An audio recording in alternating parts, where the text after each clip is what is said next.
Bueno, muy buenos días a todos. Aquí otro domingo más de historias que contar.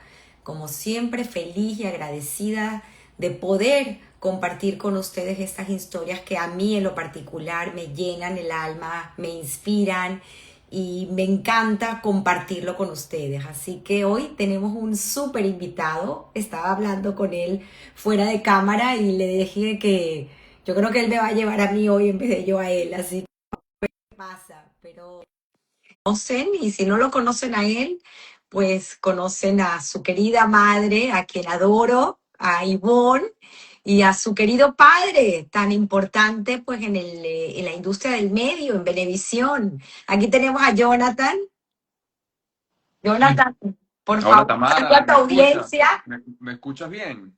Te escucho perfecto. Nada, oye, primero agradecerte, feliz de encontrarte y yo quería que me invitaras, yo decía, pero ya, ¿cuándo llegará la fecha? Porque, oye, llevas tiempo haciendo esta maravilla de encuentros, cosa que me honra porque indiscutiblemente convocar a todo lo que ha sido la comunidad judía en nuestro país y sobre todo expresar esos rostros maravillosos que son parte de la historia, ¿no? Parte de la historia de un país que es el nuestro, Venezuela.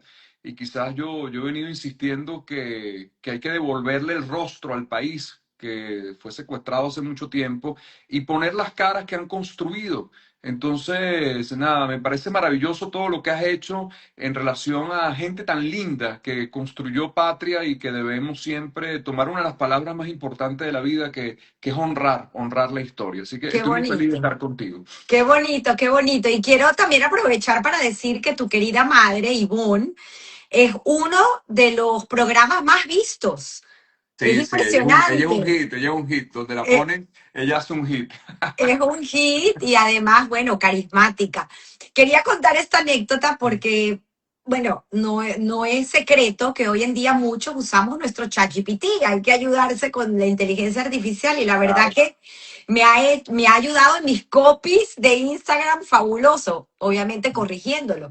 Y cuando quise presentar a Jonathan, una de las cosas que le dije a ChatGPT, que bueno, que él es una persona polifacética. Y cómo ves que ChatGPT me dijo no, esa Regañó. palabra no. Y lo que me puso es precisamente lo que coloqué en el copy, que lo quiero leer porque dice, Jonathan, Juan Diego, ya hablaremos de eso, Jumpiera Taz, una mente interdisciplinaria, poco común. Bueno, qué honor. Sí, el ChatGPT es una herramienta hoy en día sin duda extraordinaria. Fabulosa. Bueno, Cada día le agradezco Jonathan, más. que si quieres podemos comenzar por ahí porque Jonathan, Juan Diego, Jonathan, No, volvemos. yo me llamo Jonathan Darío. Y Darío fue mi abuelo, el papá de mi mamá, de Ivonne, un griego extraordinario nacido en Salónica y un hombre de pocas palabras, pero de una sabiduría extrema que decía mucho, ¿no?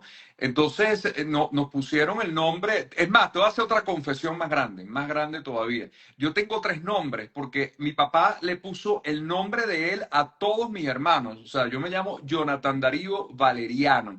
Y es un drama cada vez que saco un documento público porque no entienden cómo puedo tener tres nombres. Entonces saco la licencia americana de conducir y me dicen que si Valeriano es el apellido. Ellos no pueden entender que uno pueda tener tres nombres al mismo tiempo. Pero ese es mi nombre, que lo tuve digamos, en oficio hasta los 21, 22 años, ya yo tengo 53, o sea que llevo ya casi 30 años con el Juan Diego, que es una anécdota que surge, una anécdota muy bella además, porque surge de mi primera carrera, que es la música como cantautor, y firmando con una disquera me decía siempre que había que tener un nombre compuesto, pero que Jonathan Darío le sonaba un nombre muy fuerte y muy largo para que pudiera tener quizás ese replanteamiento en el público. Y curiosamente apareció el nombre Juan Diego, que no tiene nada que ver, era la santificación en esos días, o se estaban llegando los trámites del santo Juan Diego, imagínate tú que es un santo mexicano, que aquí viene lo interesante, y que estaba en esos días en los trámites con con el Papa Juan Pablo II, y a mí ese nombre me pareció que tenía coherencia conmigo, porque yo me reía, ¿cómo voy a cambiar mi nombre yo a los 21 años, ¿no? Y ahí lo empecé a adoptar. Pero pasó algo curioso. En el año 2004 me invitan a México a una gira, el grupo Quetzal, me acuerdo, y yo dije, voy a ir a México a hablar llamado ya Juan Diego, y ellos me van a preguntar por qué yo tengo un nombre muy mexicano, porque el nacionalismo mexicano es enorme y frente a los santos es, imagínate, o sea, ese es el santo mexicano, el de la Virgen de Guadalupe, o sea, es un fenómeno para el mundo católico mexicano. Y yo siendo judío, profundamente ignorante de los santos, digo, yo tengo que estudiarme algo del santo.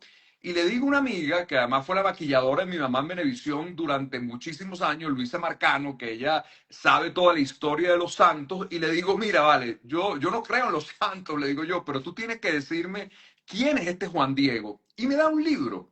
Y me da un libro y yo me estudio la historia de Juan Diego, que era un indio mexicano que se le aparece a la Virgen de Guadalupe en 1400 y algo. Y cuando estoy leyendo el libro, quien hace todo el trámite ante el Vaticano era un español.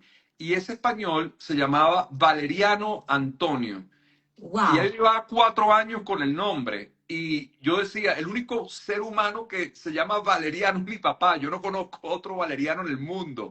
Y fíjate, había una coincidencia en la sincronicidad de ese nombre que no tenía nada que ver por el ámbito religioso, pero fue un nombre que además después dije, bueno, yo soy Jonathan Darío, yo soy JD y seguí siendo JD. Yo viví todavía en una casa en Prado del Este que compró mi papá hace muchos años que se llamaba La Juancera y tenía que ver con los Juanes. Entonces, de alguna manera, yo sentí que ese nombre me acompañó y es con el que firmo en todas mis facetas, quizás que le doy la cara al público, como escritor, como conductor, como cantautor sin estar un poco disociado del Jonathan. Yo sigo siendo Jonathan y creo que el Jonathan es un personaje que permite los espacios más íntimos, los espacios más reservados, los que no tienen que estar en el ámbito público. Y quizás Juan Diego, digo yo, es quien lo protege al otro y que se permite hablar y dar la cara en los espacios que no son tan íntimos, ¿no? Entonces, a mí me llaman Jonathan y volteo y me llaman Juan Diego y también volteo. Es increíble. Además que, bueno, yo creo en mi particular, te identifico más con Juan Diego en tu faceta de cantautor. Creo que en ese momento, en esa etapa de tu vida, sí eras Juan Diego. Nunca ponías el Jonathan entre No, paréntesis Juan Diego. Era solo Juan Diego. sí, y además me pasa mucho porque, claro, los títulos oficiales están con mi nombre. Y yo tengo una consultoría y tengo una oficina, entonces la gente dice, pero ¿por qué este será el mismo que estoy visitando? Porque este es otro nombre que aparece en los títulos. Pero a mí ya no me genera ni ningún ruido. O sea, siento que mi espacio íntimo, en mi casa, en mi hogar, en mi familia, me llaman Jonathan y siento que la gente que me conoció después me llama Juan Diego, pero no se me disocia en ningún ámbito psicológico ni psiquiátrico. Qué increíble. Quiero hablar un poco de ese Jonathan pequeño en esa casa que creció, pues obviamente ese padre, tú eres el perfecto híbrido de ambos padres. Tu padre, pues un ser muy importante, yo recuerdo todavía ese programa frente a la prensa, ese programa que llevaba tu papá, pues maravilloso, un ser muy... eh, con el tema de la política, ¿no? Con una palabra importante. Y tu mamá, pues el otro lado, el lado artístico. Sí, sin ¿Quién no duda. recuerda, siempre lo digo, a la famosa villana de las telenovelas? Es más, yo quiero poner aquí una foto de ambos para que nuestro público los vea. Aquí tenemos a nuestra querida Ivonne. Eso fue cuando era alcaldesa, esa foto.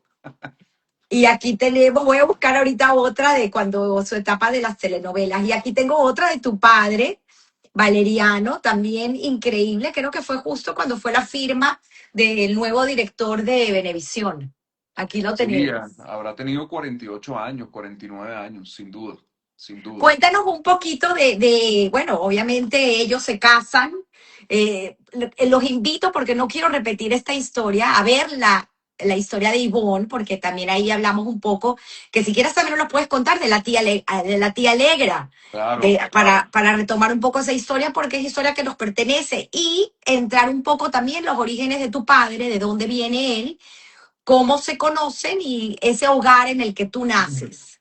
Yo le das en un privilegio de hogar, porque fíjate, mi mamá de una familia judía sefardí, mis abuelos griegos de Salónica, de ese lado no queda mucho registro histórico, porque la invasión nazi en Salónica fue una de las más duras y ahí no sobrevivió nadie, sobrevivió la tía Alegre, que bueno, se quedó como la tía Alegre, realmente era la hermana de mi abuela que sobrevivió los 4 años al campo, llegando muy joven. Y así como hay libros de la bailarina de Auschwitz, ella fue la costurera de Auschwitz. O sea, porque ella yo creo que sobrevive porque fue jefa del taller de costura durante todo el tiempo que estuvo en el campo y de alguna manera cosía los paracaídas de los soldados nazis. Y como era tan buena costurera, ella contaba que las esposas de los soldados, de los militares, le llevaban ropa para que ella se la arreglara.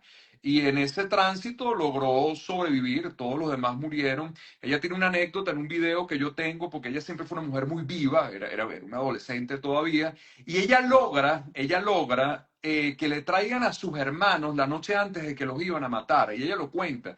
Y ella dice que le dijo a la capa, decía ella, que la máquina de coser se le había echado a perder. Y entonces que el hermano de ella sabía reparar máquinas de coser, cosa que era mentira y la máquina de coser tampoco estaba mala. Y ella le trajo al hermano. Y a la otra hermanita, como ella sabía que tenía otra hermanita en otra de las barracas, le dijo, yo te la voy a traer esta noche. Y se reunieron esa noche. Fue la última, ella lo cuenta en el video, fue la última vez que compartí con mis hermanos, porque el día siguiente ella fue a la cámara de gas y a él lo fusilaron. Y ella fue la única de los padres, todos murieron en el campo. Y ella nos acompañó hasta hace relativamente muy poco, porque vivió 97, 98 años. Y bueno, tanto que fue la sobreviviente que sobrevivió a su único hijo, ¿ok? A nuestro primo Salvador, que lamentablemente falleció de un cáncer en la ciudad de Miami. Y ella logró sobrevivir hasta eso. Fue una mujer que nos dejó el rastro de lo que es la verdadera resiliencia y sobre todo de comprender que la vida hay que mirarla de frente y hacia adelante a pesar de las circunstancias, ¿no? Porque hay que ver todos sus familiares, hermanos de nosotros judíos que murieron en los campos y no judíos. Es impresionante porque todos mueren viejísimos, viejísimos. Es como decir, después de haber pasado el terror, ¿qué me puede matar? No, nada, absolutamente nada.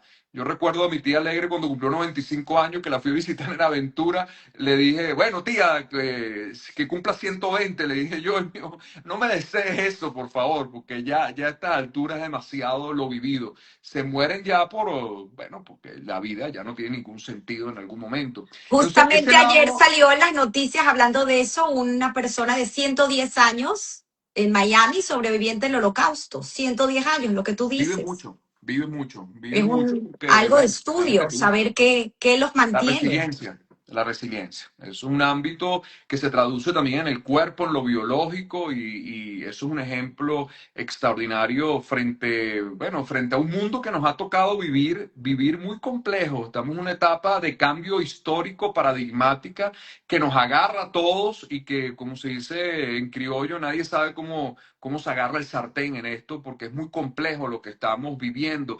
Y es ahí donde la importancia también de tu espacio y tu programa, porque yo he insistido que hay que volver a los referentes. Es un mundo que está perdiendo la memoria, es un mundo que no está quizás dándole el valor requerido de la experiencia como un gran recurso. Y a mí me parece maravilloso que tengamos una inteligencia artificial, eso es una maravilla. Mi papá siempre decía, el mundo que te va a tocar vivir es una maravilla, es extraordinario lo que te... Y mi papá yo creo que medianamente habrá llegado el mail, imagínate tú lo que diría en este momento. Y sin embargo, el valor de la experiencia no está siendo, valga la redundancia, valorado.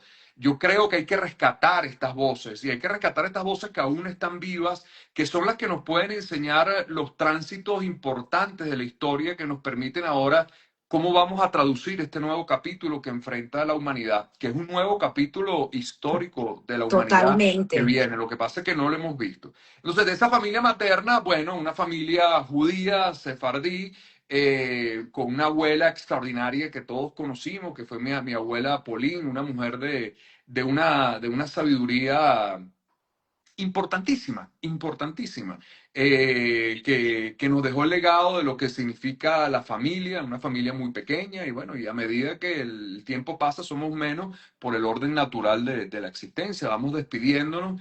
Y por otro lado, un padre de origen español, ¿ok? Bueno, Jumpierres, que es una anécdota simpática porque mi apellido se escribe con H en Venezuela, pero no es un apellido con H, Jumpierres es sin H.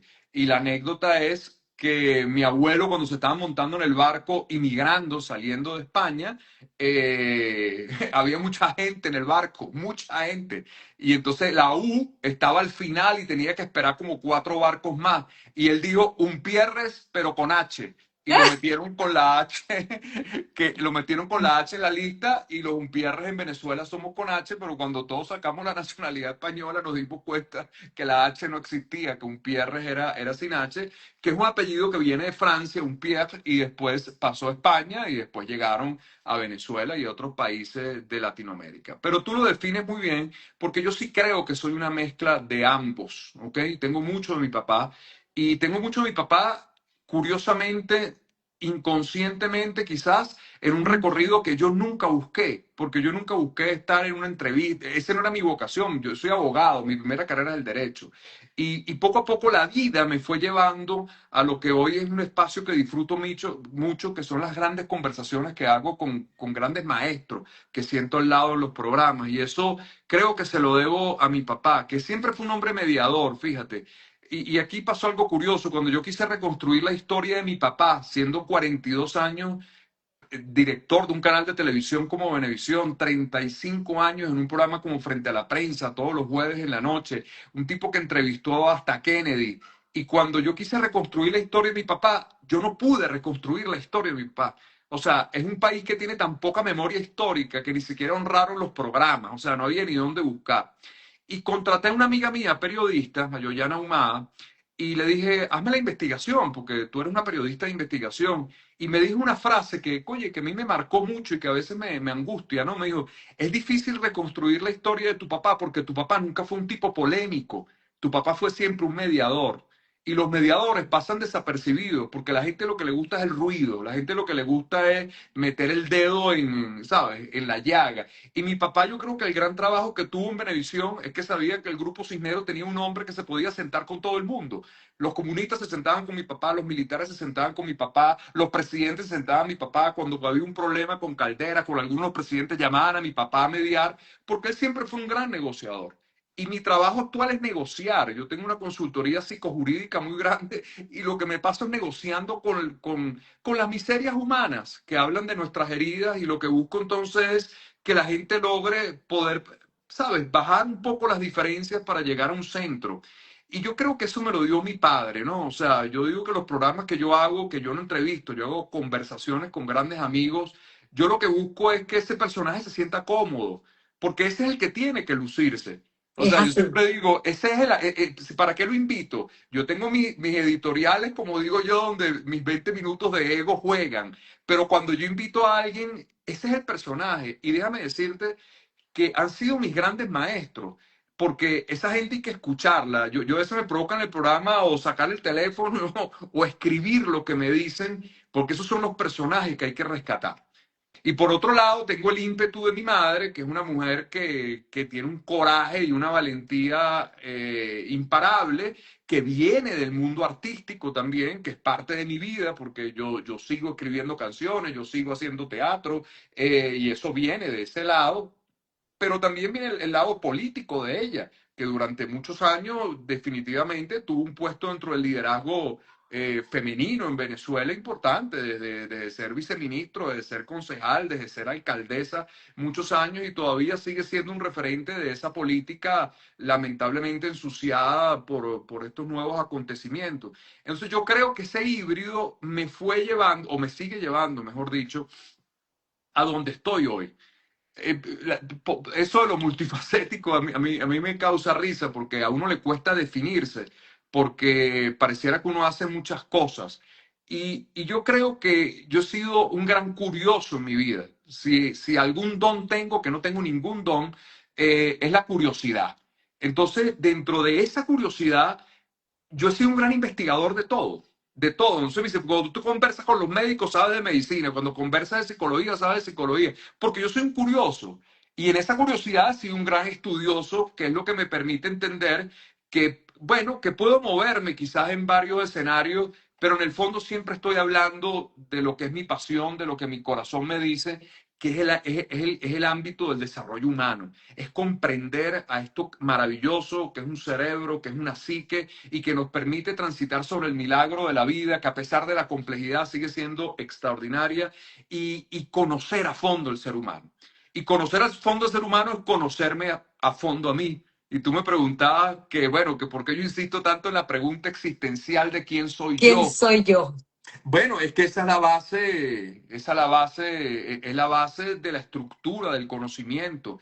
Y conocerse, conocerse no tiene que ver si uno es bueno o es malo, si es sombrío, si es tan lumínico. Yo creo que es un mundo muy gracioso porque todo el mundo se puso de moda la mejor versión. Y claro, todo el mundo quiere mostrar el rostro de lo que no es. Yo me he admitido con mis sombras, con mis demonios y los sigo teniendo y a veces intento casi no hablar desde un ámbito de lo que sé, porque puede sonar antipático, porque yo me considero tan humano que creo que es eso, es poder encontrar dentro de todos nosotros que somos un mar de cosas, un mar de cosas. Y la pregunta quizás no es tanto quién soy, sino como te dije, sino quién estoy siendo en este momento. La vida se tiene que conjugar en presente, se tiene que conjugar en gerundio para entender que todo lo que hemos vivido es parte de un repertorio extraordinario que a cierta edad debería entrar en coherencia y en el buen sentido de la vida, ¿no? Nunca me pongo en una posición de gurú, creo que el mundo está lleno de falsos gurú. Hablo de mis sombras, hablo de mis heridas, hablo de mis fracasos, hablo de mis errores, hablo de, no sé, de mis pecados, pero es que esos somos los seres humanos. Y eso me permite entonces estar en toda esta cantidad de cosas que me llevan a conocer al otro. Y ahí sí te puedo decir que es sacar lo mejor del otro. Yo creo que todo ser humano tiene una historia extraordinaria que contar. Por eso el nombre de tu programa. Me encanta, Jonathan. Hablando de eso, quiero hacer hincapié en ese niño preguntón, porque si eras curioso, me imagino que de niño has de haber preguntado todo, has de haber tenido a tu mamá loca todo el día.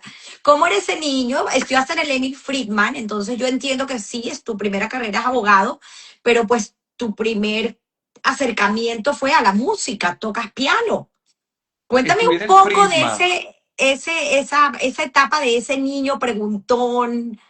Oye, me haces hacer como una especie de psicoanálisis turbo. Fíjate que ahorita me traes a la memoria lo que es la asociación del cerebro, que es maravillosa. Mi primer recuerdo no es en el Friedman, mi primer recuerdo es en un preescolar que entiendo que todavía existe, que se llama el Eduplín, que está arriba en los Palos Grandes. Y yo tengo del Eduplín recuerdos maravillosos de una bota que había ahí, había una bota en el patio, donde era un colegio donde la expresión de la creatividad estaba presente. Porque era un colegio que se jugaba mucho al aire libre. Era la maestra Tobe, me acuerdo, la que dirigía ese colegio. Era una belleza de colegio. Y ahí estaba lo creativo, ¿no? Y eso creativo, después llega un colegio como el Friedman, también recordar a ese gran maestro judío, austríaco de Viena, que fue el maestro Emil Friedman, que era un tipo de una sabiduría extraordinaria. Friedman decía, no hay cultura sin cultura musical. Ese era el lema del colegio Friedman. Y luego él decía algo que a mí me marcó para siempre desde chiquito y creo que lo adopté. El deporte para el cuerpo, el arte para el alma y las matemáticas para la mente. Esa era la educación integral, de alguna manera, que decía el maestro Friedman. Y ahí entré en el camino de la música, pero no entré porque me gustaba, era porque era obligatorio. O sea, tú tenías que estudiar matemática, inglés, todas las materias normal y música.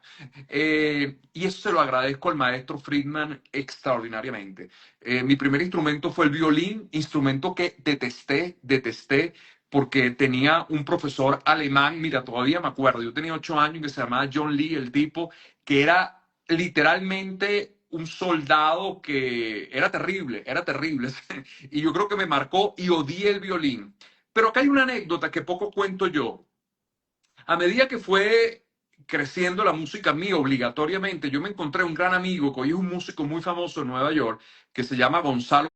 No No sé. sé. Bueno, pero no pasa nada, vale, no pasa nada. Ajá, ni nos angustiemos. Aquí vamos de nuevo. Ni nos angustiemos. ¿Ah? Pobre profesor, yo creo que Yo creo, leemos. yo creo, yo creo que ese debe estar muerto ya. Ok, por eso es que lo no yo. Pero mira, llegué con este amigo Gonzalo Grau, hijo de esa maravillosa y extraordinaria artista que es Isabel Palacio, que estuvo muchos años casada con el gran Cabrujas. Y Gonzalo era un tipo virtuoso y sigue siendo un tipo virtuoso, un tipo de Berkeley, un tipo extraordinario. Y él tenía un sintetizador, entonces a mí me llamó la atención ese tecladito electrónico en esa época y yo literalmente me enamoré de todo lo que era un teclado. Y ahí empecé entonces con la insistencia con mi papá, cómprame un teclado, cómprame un teclado, cómprame un teclado. Y ahí empezó entonces la aventura de la música que me llevó, estuve en el Friedman hasta tercer año, cuarto y quinto lo hice en nuestro colegio en Caracas, en Hebraica. Y después, bueno, vino la gran pregunta cuando uno se gradúa, ¿no? ¿Qué vas a hacer con tu vida? Una pregunta que a un adolescente es profundamente estúpida hacérsela porque un adolescente no tiene ni idea de qué va a hacer con nada, ¿ok? Aunque crea que tiene algún sentido, no lo tiene. Y mi papá me dijo, bueno, mira, a mí me encanta la música. Y yo le dije, yo me quiero ir a estudiar a Berkeley, a Boston. Y por supuesto se rió, me dice, o sea, yo no voy a pagar $100,000 anuales para que tú te vayas a estudiar música en Berkeley, en Boston. Olvídate de ese plan, me dijo. Y entonces hice mi primera negociación. Ahí hice mi primera negociación. Y le dije, ok, yo voy a estudiar otra carrera, entré a estudiar Derecho y le dije, acá hay un músico extraordinario que todo el mundo quiere estudiar con él y yo quiero estudiar con él, que era el famoso maestro Jerry Well. Y Claro. entré a estudiar con Jerry, ese también gran músico que tenía orígenes judíos también, austríaco, que había llegado muy chiquito a las playas de Venezuela y que se quedó muchos años tocando en todos los clubes que estaban en Playa Azul, incluso hasta Puerto Azul, en Caracas, y era un gran maestro del jazz. Y entonces hice la negociación, entré a estudiar Derecho y estudié 5 años arreglo y dirección con Jerry, que para mí fue una cosa extraordinaria. Y ahí empiezan a aparecer los maestros de mi vida. Los maestros que no solamente te enseñan la maravilla de la técnica, porque al final la técnica es la técnica, sino los maestros que te dicen frases que te van a acompañar para siempre. Yo recuerdo terminando arreglo y dirección con Jerry, él se fue a tomar un café y se regresó y me puso la mano en el hombro. Y Jerry era un hombre fuerte, era un austríaco grande, con unos ojos azules así. Y me dijo, mira, te felicito, me dice, te felicito. Ya tú sabes todo lo que yo sé de arreglo y dirección. Mete a los 21 años que un maestro como Jerry me dijera que yo supiera lo que él sabía. Y a mí el ego se me infló. Él se fue a tomar el café, regresó y me puso la mano aquí y me dice, sí, pero te faltan 50 años de experiencia. Y se rió. Y fíjate, esas frases a mí me quedan porque el mundo, es lo que te digo, requiere otra vez valorar el recorrido y el proceso. La experiencia es un valor que se tiene que rescatar en nuestros tiempos. Y de ahí empezó mi aventura, y mi aventura me llevó al derecho, y el derecho me llevó al conocimiento del derecho de familia. Después eso hizo que me interesara en entender que los abogados de familia tenían una torpeza gigantesca en manejar la conducción de la emoción humana. Y es algo que dije, no estamos disolviendo empresas, estamos disolviendo familias, estamos disolviendo hijos, estamos disolviendo una cantidad de cosas que tienen que tener la sensibilidad de algo más psicológico que jurídico. Y eso me llevó al estudio de la psicología jurídica en derecho de familia. Y Claro, ahí empezó un pero mundo ahí para mí para pararte extraordinario. un poquito, porque creo que vamos muy rápido, también tienes una experiencia que te toca de fondo y es esta situación con Valeria que te hace también pues a estudiar psicología. Si Claro, quieres hablemos de eso un poquito, porque creo que es importante. Al final, pues uno, estas experiencias que uno tiene también lo hacen buscar y preguntar. Y tú como siempre fuiste un niño preguntón, pues querías también entender un poco qué había más allá. la, vamos a meter en términos muy psicoanalíticos, ¿no? Que después fue mi camino a la psicología Mm, junguiana muchos años, pero los seres humanos siempre tenemos una herida, ¿ok? mm, y esa herida, voy a citar un personaje extraordinario de la mitología griega, que es el Quirón. El Quirón es un centauro, ¿ok? Y es un centauro que nace de una historia muy, muy turbulenta entre dioses. Y es un centauro que, jugando un día con otro gran personaje de la mitología, que es Heracles, o mejor conocido en la mitología romana como el famoso Hércules, que es un guerrero, jugando, Heracles lo flecha y lo hiere. Y lo hiere, dicen, ¿no? Con un veneno que hace que esa herida nunca se pueda curar. Y como Quirón era hijo de dioses, él tenía el don de la inmortalidad. Entonces era un hombre, era un centauro, porque Quirón era un centauro que iba a vivir toda la existencia eternamente herido y adolorido. Y él se convierte en un investigador de la medicina, a ver cómo se cura. Y en esa investigación aparece una frase hermosísima, incluso de la psicología analítica, donde se habla del sanador herido, porque él nunca se puede curar, pero se convierte en el gran médico de la mitología, porque él logra curar a los demás a través de la investigación de su propia herida. Ahí aparece un personaje extraordinario y aparece un nombre que quizás poca gente sabe que viene de ahí, que es la palabra quirófano. El quirófano viene del quirón, el que cura con las manos. Eso hace que todos los seres humanos tengamos una historia que trazar. Esa historia que trazar a veces viene de las heridas profundas que nos toca vivir. Nosotros como pueblo tenemos mucha historia que hablar de eso, demasiado, ¿ok? Y ese movimiento herido es el que te lleva de alguna manera a encontrar un sentido de la vida.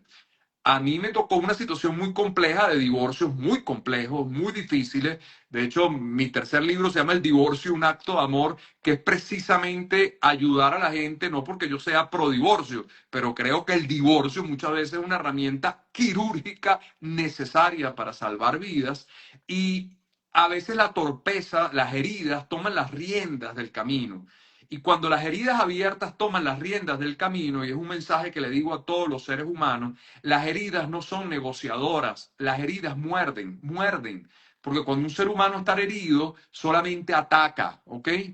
Y eso hace que en el ámbito de las rupturas entren en los caminos sombríos del derecho, en los caminos injustos del derecho, en la falta de ética de los abogados, no Total. generalizo porque yo soy abogado, pero que la hay, donde se les olvida que hay niños dentro de los procesos. Cuando los niños están dentro de los procesos y no se cuidan, se hacen cosas muy complejas, ¿ok? Y eso siempre ha sido un llamado de atención. Es una historia en mi vida difícil, compleja, pero extraordinaria. Yo creo que yo soy lo que soy y lo que me permite ayudar a otros producto de mi propio quirón. Es una historia que no guarda un centímetro de resentimiento en mi vida, sino más bien de resiliencia. ¿Es una historia de honra de los tránsitos amargos que nos toca pasar? Sí, sí, es difícil, pero cuando ves el fruto de esa historia, bueno, de alguna manera dices, yo soy lo que soy, no por lo que he ganado, sino soy lo que soy porque quizás la vida me ha quitado. Y eso hace hoy que tenga una relación extraordinaria con mi hija, que han pasado los años, que podamos construir un mundo de papá e hija maravillosa, de reconciliaciones extraordinarias y entender que son los pasajes injustos de la vida, pero la vida, y es un mensaje quizás no muy romántico, no muy simpático, pero la vida no es justa, eso no existe. O sea, creo que la justicia es un valor humano y por ende todo valor humano es imperfecto y la vida está llena de injusticias y uno intenta buscar la justicia. A veces se logra, a veces no se logra. Pero lo que sí tiene la vida es algo maravilloso, que es más sabio, que es más divino, que es más espiritual y que creo que es más sagrado. Que a pesar de que la vida no sea justa, siempre es compensatoria.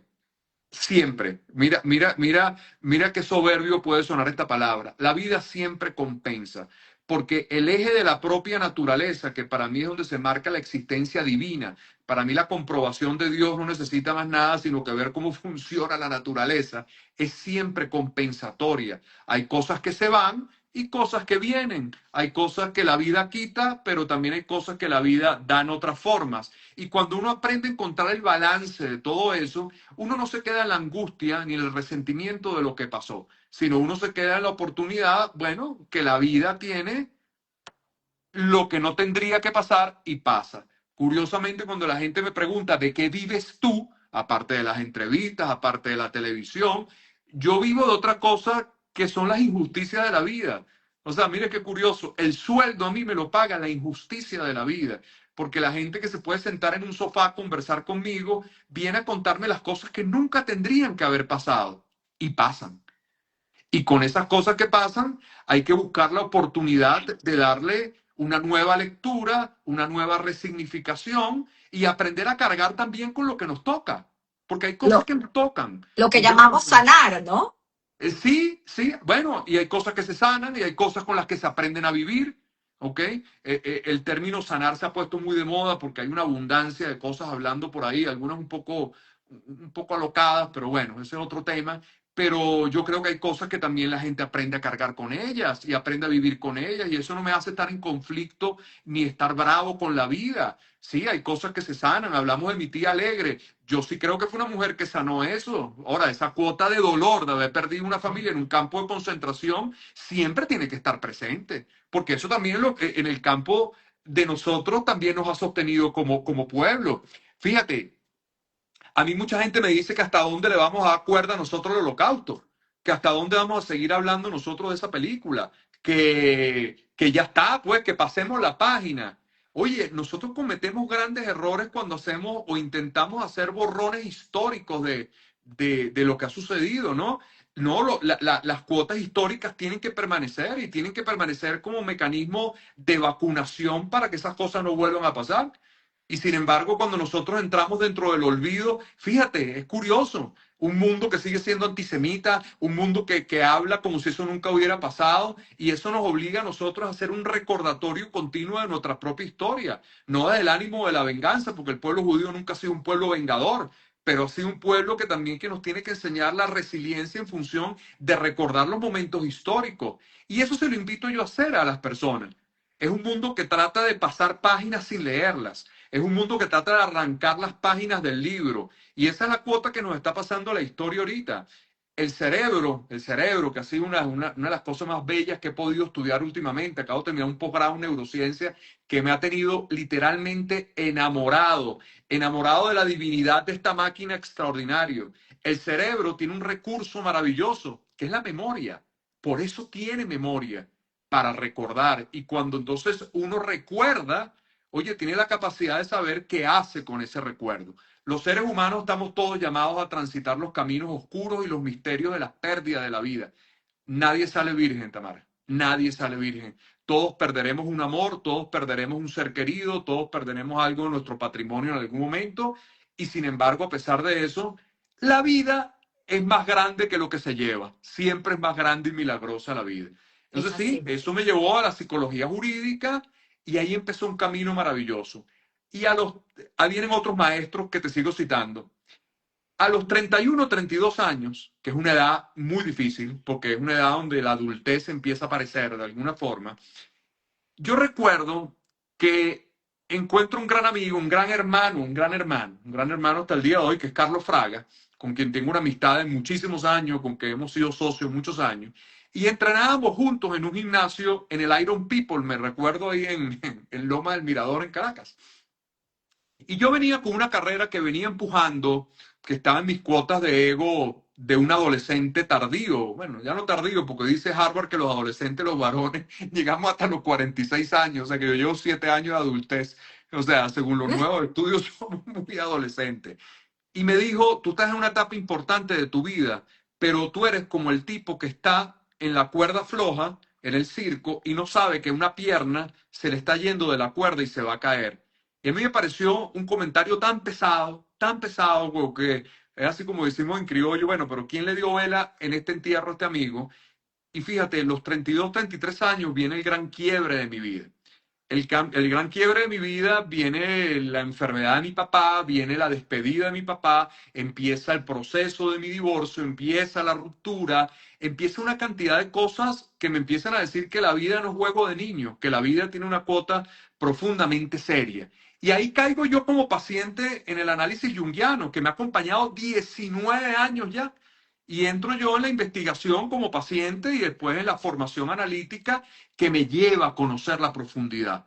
Y ahí se abre otro aspecto de mi vida que yo nunca busqué, que es el ámbito de la psicoterapia, y lo cual me formé muchísimos años en el camino de comprender la herida humana.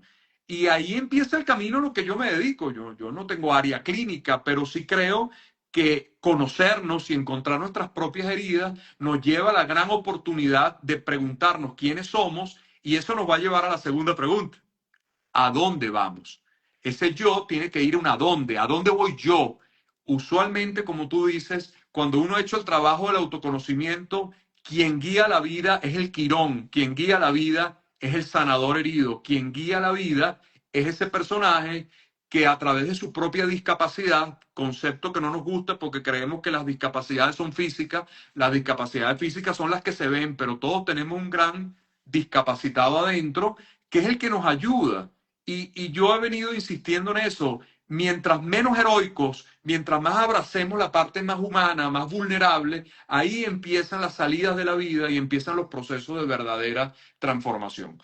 Eso me llevó entonces a juntar lo que es mi disciplina el día de hoy, fuera de los medios, que es el área psicojurídica, que es manejar el campo de las relaciones humanas dentro del derecho y dentro de la psicología. Eso me lo trajo mi propia historia. Y por eso hay que Esa, agradecer.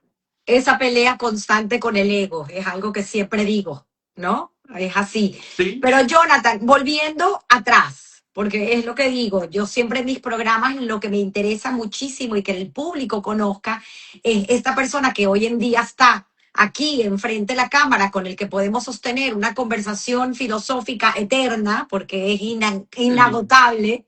Me encantaría conocerte un poco más en profundidad y quiero abarcar un poco el tema de la música.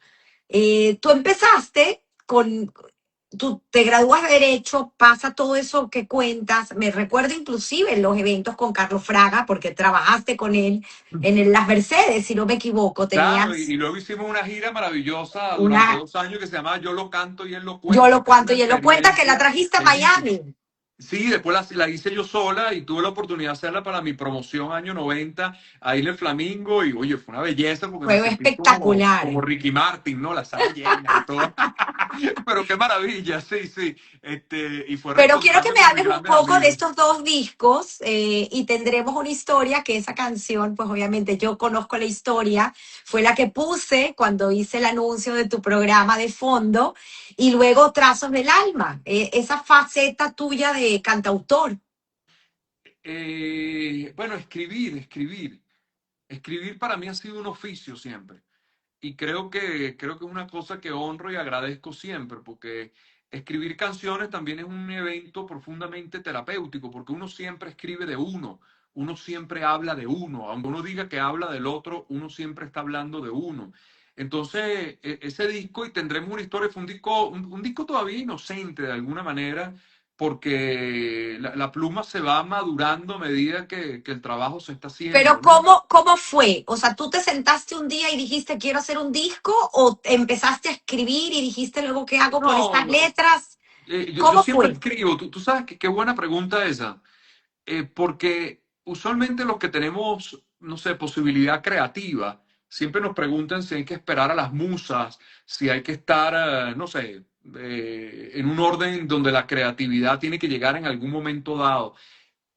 La creatividad es una disciplina, Tamar, es una disciplina. Yo tengo épocas del año donde me dedico a escribir, a escribir, a escribir. No sé qué voy a escribir. Escribo un libro, estuve muchos años escribiendo columnas en los periódicos, en varios portales, y la gente me preguntaba, ¿y de qué vas a escribir? Si todos los jueves tienes que escribir, y si no hay tema, tengo que sacar el tema. O sea, es producto de la disciplina. Escribir canciones para mí siempre fue algo hermosísimo. Pero ese disco, y tendremos una historia, que es un disco viejísimo, además que lo hice con mi querido amigo Frank Quintero, porque fue un disco que trabajamos juntos. Bueno, todavía era una pluma que apostaba más a ese amor adolescente y puber.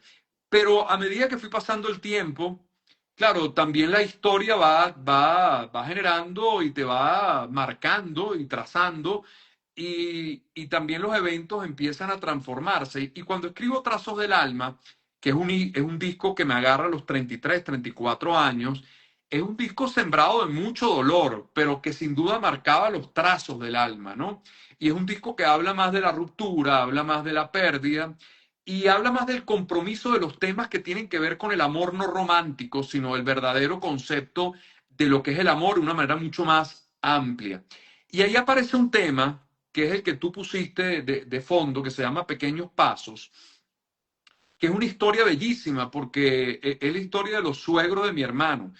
Mi papá, que le llevaba muchos años a mi mamá, porque mi papá nació en 1920, imagínate tú cuántos años tendría mi papá ahora, tuvo una gran virtud, no sé si llamar una virtud, pero creo que sí, porque se casó 5 veces. Mi papá tuvo 5 matrimonios. Entonces, de esos 5 matrimonios somos 6 hermanos. Uno ya murió hace unos cuantos años, mi hermano Aldo, y entonces yo tengo un hermano de casi 80 años, imagínate tú, que es mi hermano mayor, Iván, que fue un gran cirujano venezolano, presidente del urológico muchos años, ahora vive en Madrid hace mucho tiempo, Y con quien y hacías tus programas con en quien hacía mi pandemia. programa, con mi querido hermano Iván, que es como mi papá, tiene 80 años ya, va a cumplir, y entonces en ese capítulo, esos son los suegros de él, exactamente. Es una historia bellísima que habla del amor porque era un Ildefonso y Judy, así se llamaban, era un matrimonio que tenía 65 años de casado, imagínate tú, y ella en algún momento empieza a padecer de esa terrible condición que es el Alzheimer, ¿no? Que es muy dura, es muy dura. A mí me toca trabajar muchas veces con familias que tienen a alguien con alguna falla cognitiva, alguna cosa que termina después en un Alzheimer, y no solamente esa persona o ese ser humano con el Alzheimer, sino es los que cuidan a ese ser humano también.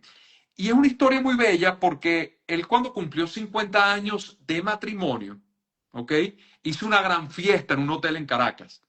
Y Ildefonso decía que el amor eran detalles. Y él durante cada aniversario le regalaba un detalle a ella, un regalo por aniversario. Y cuando cumplieron 50 años, él se fue, hicieron esa gran fiesta en ese gran hotel, él de repente paró la orquesta, subió una maleta, abrió la maleta y habían 50 regalos. Ahí estaban los 50 aniversarios, estaban todos guardados de lo que había sido durante toda esa historia. Años más tarde, ella empieza a padecer de esa terrible condición que es el Alzheimer, se empieza a desconectar, pero era curioso porque cuando él le cantaba una canción, cuando él le decía una poesía, la cara de ella se transformaba y era como un intento de talarear esa melodía. Y fíjate, él empezó a tener como una especie de demencia, que no era una demencia, pero era para mantenerse en el contacto del lenguaje de la falta de memoria, por decirlo de alguna manera. Y ella murió primero que él, ¿ok? Él murió primero que ella, curiosamente. Y ese día estaba yo, eso no me lo contaron, eso lo vi yo. Esta señora que ya estaba desconectada, absolutamente desconectada del mundo, que curiosamente lo único que no se le olvidó fue fumar. Mira qué cosa tan increíble, porque como fumó toda la vida, tú le metías un cigarro en la boca y ella todavía fumaba, aspiraba, ¿no? O sea, mira lo que son los referentes dentro del campo del cerebro, pero también las canciones no se le olvidaban. El día que él murió, esa señora en esa silla de ruedas no paró de llorar. No paró de llorar, eso lo vi yo. Ahí es donde vemos entonces el verdadero significado del amor, el verdadero significado de lo que es hacer una vida juntos. Y que cuando se va esa persona, que ahí sí es su alma gemela, ahí sí creo en las almas gemelas, el dolor viene, ¿no? Y fíjate qué curioso porque él murió y a los 2 meses estaba muerta ella también, ¿no? Ese sentido que los unía y salió esa canción que es Pequeños Pasos, que además después se convirtió en una canción para Fundación Alzheimer en Latinoamérica y que siempre la honro porque indiscutiblemente nos habla de lo que es el compromiso de la gente que sella el amor con trabajo, que es algo que no pareciera, no sé, tan emocionante, porque nosotros queremos entender siempre, incluyéndome durante muchos años, que el amor tiene que emocionar siempre, tiene que estar dentro de una cosa profundamente dopamínica. Pero la única verdad es que los amores que sostienen en la vida son los que a veces nos quejamos, porque tienen que ver más con la costumbre, tienen que ver más con la rutina, tienen que ver más con el trabajo, tienen que ver más con la disciplina. Eso no es tan contento, eso no nos lleva tanto a la alegría ni a estar tan contento, pero debemos recordar que los seres humanos psicológicamente, pero también neurofisiológicamente, somos seres humanos de rutina, somos seres humanos de costumbre. Y yo siempre digo que Juan Gabriel, que en paz descanse, quizás sin saberlo, dijo una gran máxima de la neurociencia cuando dijo que es verdad que la costumbre es más fuerte que el amor.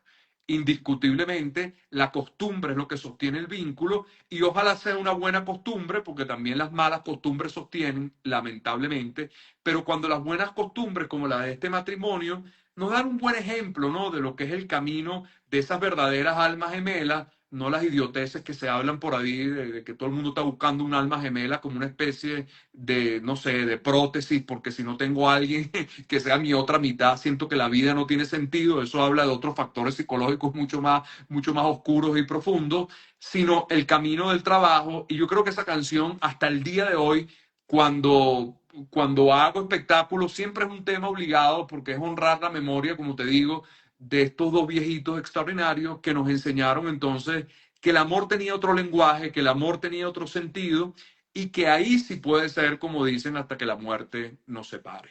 Es maravilloso porque aparte es una manera de comunicar con música y como tú lo dices, es un idioma que no tiene fronteras, No, porque hasta en ese momento tan vulnerable como una enfermedad, como es el Alzheimer, que hasta el día de hoy pues tiene muchas incógnitas, tú sentiste y lo viviste una forma de comunicar a través de la música y a través de es, esos pequeños es, gestos.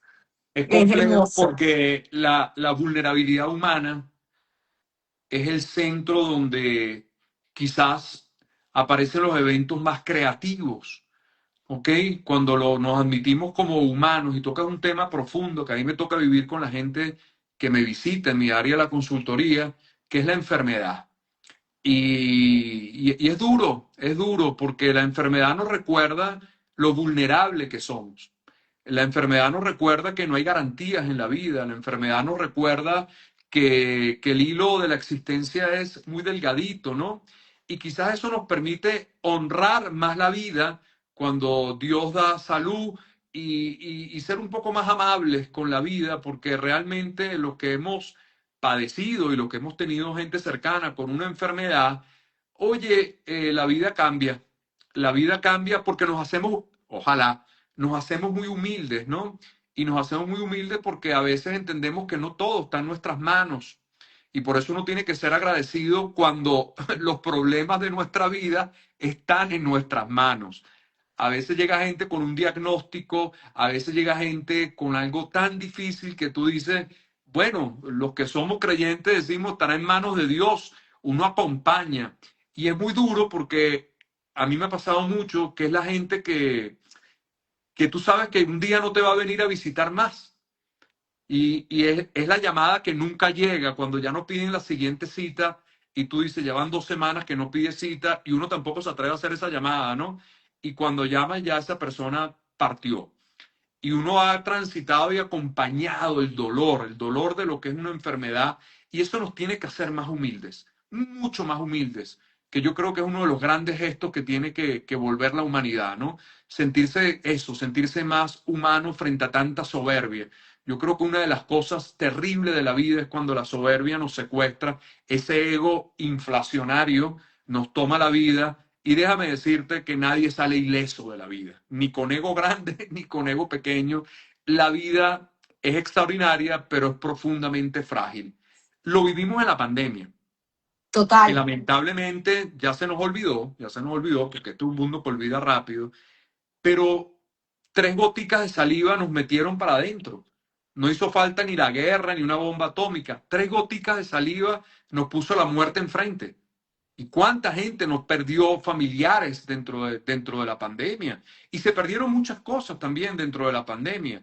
Y fíjate que ahí lo hablábamos fuera de micrófono. Yo venía haciendo mis programas de televisión para BMTV, para DirecTV, viajando por el mundo, en charlas corporativas, otra vez el ego, dale, dale con todo. Y de repente un día te dicen, no hay aeropuerto, no hay charlas corporativas, no hay televisión, devuélvete a la casa. Devuélvete a la casa. Y ahí se nos ocurrió entonces, con mi productor en CD Pro, decir, ¿y qué hacemos con la televisión? ¿Vamos a quedarnos en silencio? Y entonces la tecnología nos ayudó, que fueron estas conversaciones. Hicimos más de 300 programas en la pandemia. Fueron Invitamos a todo el maravillosos. mundo. Y además me decirte, Tamara, que invité gente que yo decía, esto no me van a parar. Esto no van a parar, porque eran estrellas tan grandes, tipos que uno admiraba tanto. Yo no sé si me pararon por mí o porque estaban profundamente aburridos también en la pandemia, pero todos me dijeron que sí. Y logré, mira, conversar con gente tan importante dentro del mundo de la ciencia. Conocí gente tan importante. Y cuando digo importante, no son influencers, no son las idioteces que uno oye ahorita. Gente académica, gente con recorrido, gente que venía, pero de una expresión de haber trabajado la profundidad del conocimiento a fondo. Encontré amigos extraordinarios que no veía del colegio. Me encontré con Sadi Benzaquén, miembro de nuestra comunidad, compañero mío del colegio, jugamos futbolito juntos y está entre los 3 médicos más importantes de Estados Unidos, director del Hospital Einstein en Filadelfia, premios como mejor neumonólogo, gente nuestra. Y yo digo, claro, ellos no tienen tiempo de estar mucho publicando en las redes sociales, porque como dice, yo me pongo a publicar con las redes sociales, se me muere un paciente. Entonces, pero empecé a rescatar lo que yo creo que es fundamental y lo que tú has hecho también con este espacio. Hay que buscar esos talentos. Hay que dejarse de mirar solamente las idioteces y encontrar la gente que puede girar la transformación del momento histórico que estamos viviendo. Es un momento histórico. Cuando tú y yo hablamos hace un ratico, me dijiste lo de la inteligencia artificial. La inteligencia artificial es el cambio paradigmático de la humanidad. No es un evento de evolución científica ni tecnológica. No, eso no es verdad. No es una nueva revolución industrial ni tecnológica. Eso no es verdad. Es un nuevo paradigma de la humanidad. Es comparable a cuando el hombre descubrió o creó la escritura. Cambió los paradigmas de la humanidad. La inteligencia artificial cambia los paradigmas de la humanidad, que los puede cambiar para bien, porque es extraordinaria. Pero no podemos olvidar que detrás de eso está lo humano. El mundo está viviendo algo muy complejo, Y muy complejo. lo humano y está siempre el bien y el mal. Que, bueno, pero Ay, eso es lo que estamos viendo. Lo que pasa es que ahora, a diferencia de otras épocas, estamos viendo que el tránsito de la velocidad informática hace que haya más gente por ignorancia, porque es un mundo ignorante, es un mundo de idiotas, eso también hay que decirlo, y hay que decirlo con el nombre, es un mundo y una sociedad que está idiotizada, todavía pueda permear discursos antisemitas. Eso es una cosa que tú dices, pero, o sea, en un mundo que habla de inteligencia artificial y todavía se habla de antisemitismo, eso es una cosa de idiotas. Ok, en un mundo que estamos hablando entre el eje del bien y el eje del mal y que la gente todavía en la ignorancia, a mí me da risa y he sido un crítico frente al mundo progresista que habla de todas estas locuras que nos han metido, pero entonces a mí me da risa porque entonces las feministas defienden a Irán. Y digo, pero mi amor, vete para Irán para ver qué discurso en culturas donde la mujer es agredida violentamente y donde esas cosas todavía nos dejamos seducir. Claro que es un mundo que está debatiendo entre el bien y el mal. Y por eso estos espacios tienen que llevar, no porque lo que uno diga es interesante, tenemos que buscar a la gente interesante que nos empiece a decir en qué parte del trazo histórico estamos para ver si giramos el mundo hacia un mundo más consciente, más humano y sobre todo, bueno, hacia el eje de una cosa un poco más clara que la locura donde estamos viviendo de alguna manera, que la vemos día a día, pero la ignorancia es atrevida y lamentablemente la ignorancia es mayoría todavía. Jonathan, ¿por qué Ecuador? ¿Y cuántos años llevas en Ecuador? En Ecuador llevo 15 años, ya llevo 15 años. En el año 2010 me habían secuestrado en Caracas. Era el segundo secuestro mío. Y hoy me puedo reír de esa experiencia terrorífica que es un secuestro. Es lo peor que puede pasar, ¿no? Y en ese secuestro ya yo dije, yo no tengo ningún interés en vivir en un país donde ya yo no pueda tener la libertad de pararme en la acera de mi casa y que me lleven. No estoy interesado.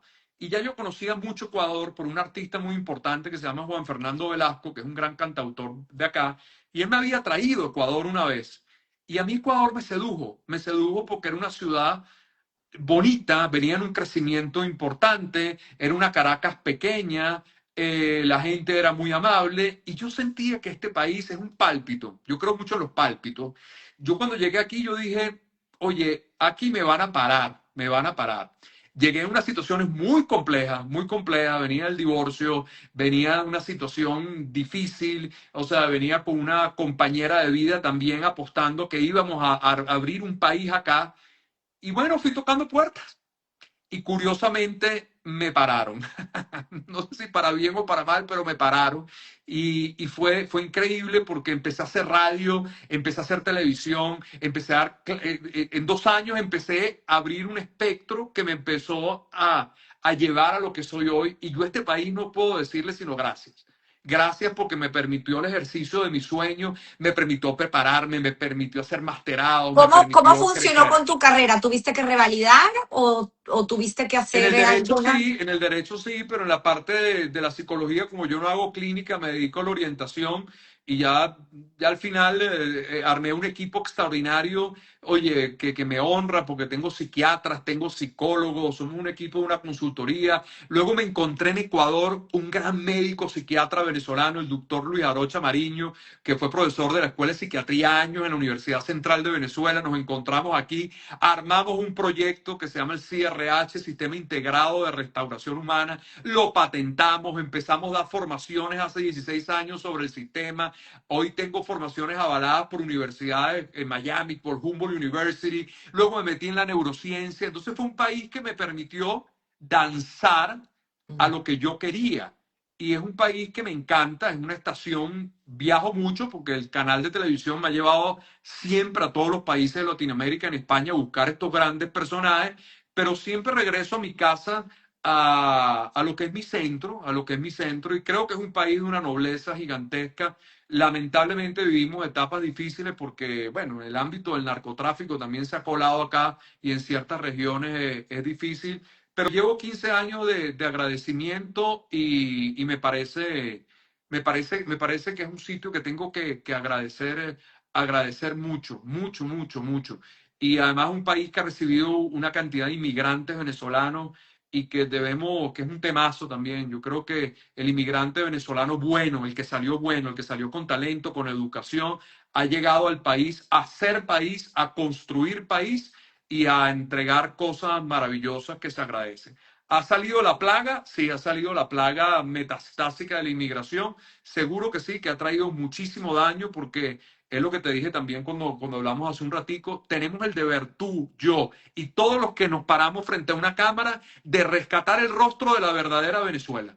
El rostro de la verdadera Venezuela no es la porquería ni la chatarra que estamos viendo. Son los seres humanos que ocupan los mejores cargos gerenciales del mundo. Son médicos que ocupan los mejores puestos del mundo. Son científicos, psicólogos, psiquiatras, políticos, economistas, que hay que sacarlos otra vez para mostrar entonces que ese país nos formó, que ese país de alguna manera nos enseñó y que hay que rescatarlo con esos rostros que yo me he dedicado a buscarlos.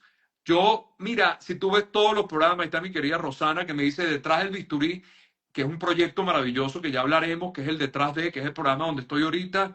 ¿A qué me dedico yo? A buscar esos grandes médicos. Cuando yo siento un doctor como Alexis Bello, oye, que un tipo que lleva más de 12.000 de cirugía, corazones abiertas, formado en Cleveland. Cuando cierto, habla un doctor como el doctor Herman Scholl, presidente del centro docente, que es una de las grandes eminencias de la cirugía de cerebro en Venezuela. Todos venezolanos. O sea, cuando me voy a Miami, busco mis amigos, me siento con Ariel Kaufman, me siento con todos formados en la Universidad Central de Venezuela. Todos formados en la Universidad Central de Venezuela, universidad pública, ¿ok? Que algunos hicieron los posgrados afuera, extraordinario, pero la base de los médicos venezolanos es de nuestra bandera. Eso hay que rescatarlo y a eso me he dedicado. Y gente que está de salida en la vida, pero porque esté de salida en la vida no significa que no pueda estar convocada. Ese es el legado que tenemos que llegar y es un compromiso humano a la que me sigo dedicando. Buscar los rostros de la verdadera inteligencia y la sabiduría que tienen que exponerse. Eso es lo que transforma la historia. Habla un poco más de este último proyecto y de este programa, porque me parece muy interesante esa negociación que tuviste con el canal, ¿no? De Sí, cómo hacer para que un programa que sale por televisión también pueda tener pues una vista o una visión desde tu punto de vista como tu entrevistador en tu programa en tu canal de YouTube. qué buena pregunta porque yo vengo de la televisión y vengo de la televisión no porque he hecho televisión, sino porque vengo dos padres de la televisión. Yo me crié en Venevisión, yo me crié en los pasillos de Venevisión. Entonces, yo vengo de una televisión estética. Yo vengo de una televisión de estudio, de iluminación, vengo de una de televisión de dirección que la vi con mi mamá y que la vi con mi papá. Entonces, claro, hoy podemos decir que los tiempos han cambiado, que cualquiera prende una cámara y hace una cosa. Bueno, yo me rehúso porque yo vengo de la producción. Entonces, la producción cuesta mucho dinero y el canal puede pagar la producción. Yo no la puedo pagar porque me toca viajar, me toca llevar 3 cámaras, me toca iluminar. Entonces llegué a decirle, yo te consigo los invitados, yo me voy a sentar con esas grandes personas. Ese es mi compromiso. Déjame después entonces poder utilizar el material y grabar otros programas que se llamen detrás de, aprovechando, como decimos en criollo, la colita. Dame la colita hasta ahí y yo me encargo de lo demás y nació este proyecto maravilloso que se llama Detrás de, que es precisamente ir detrás de estas historias y de estos personajes. Ahí yo soy un apasionado de la medicina, yo quería estudiar medicina Lo dijo tu mamá. sí, y no entré en medicina, pero soy un apasionado de la medicina, entonces detrás del bisturí es poner lo humano detrás del bisturí. Estos seres humanos que, valga la redundancia, que están con un paciente, que posiblemente el paciente se puede morir, cómo lo vive el médico, ¿no? ¿Cómo lo vive? Y ha sido programas extraordinarios. Tuvimos el programa ahorita de Herman Scholl, brillante, un tipo que opera un tumor en la fosa cerebral que nadie quería operar en una muchacha venezolana que le da en México, no tiene recursos, se la lleva a Venezuela, la opera gratis en una clínica importante, le salva la vida a esta muchacha y vamos viendo el contexto de cómo se van moviendo esas historias, ¿no? De esta niña que no tiene recursos, de este médico que dice yo la voy a operar y le vamos a quitar ese tumor y vamos viendo el cruce de lo científico y de lo humano. Cosas extraordinarias. Ahora viene un programa maravilloso con un cirujano de columna en Ecuador, venezolano, Hassan Nicola, que se ha convertido en el tipo más importante de cirugía de columna vertebral y de escoliosis en el Ecuador. Se lo están llevando para Houston ya, una organización que se llama Spine Hope, para hacer escoliosis en Estados Unidos. Médico venezolano formado en la Universidad Central de Venezuela. Hicimos un documental sobre la escoliosis, cómo operan las niñitas con escoliosis, apasionante. Pero también buscamos las historias humanas. Ahora tuvimos Santiago Quintero, que es un montañista extraordinario que perdió los 2 pies escalando una montaña de 8.000 metros. Se le congelaron los pies y le amputaron los pies. Y después que le amputan los pies, ha hecho 8 Himalayas. O sea, tiene un récord en funciones. Es el único tipo sin pie que ha podido subir 8. Y hoy es el discurso resiliente. Esas son historias de quizás gente que no sea tan famosa, pero tienen el prestigio del ejemplo de la vida. Ese es un proyecto que me tiene enamorado. Está en mi canal de YouTube, que lo abrimos hace un par de meses y que busco siempre que todos conozcan la excelencia de gente que está haciendo esos cambios históricos para la humanidad. Eso es importante resaltar. Ahí pongo yo mi cabeza porque, te repito, hay que resaltar lo bueno también dentro de tanto ruido. Y también tuviste pues esta parte política, porque me encanta, te buscan muchísimo para hablar de política. Vuelvo a rescatar ese legado de tu padre. Inclusive hace poco vi una entrevista que te hicieron para que hables del caso Venezuela, bueno, tan en boga ahorita. Tu mamá, pues obviamente también Claro. no podemos dejarla de lado, ¿no? Ese gran trabajo que hizo como alcaldesa.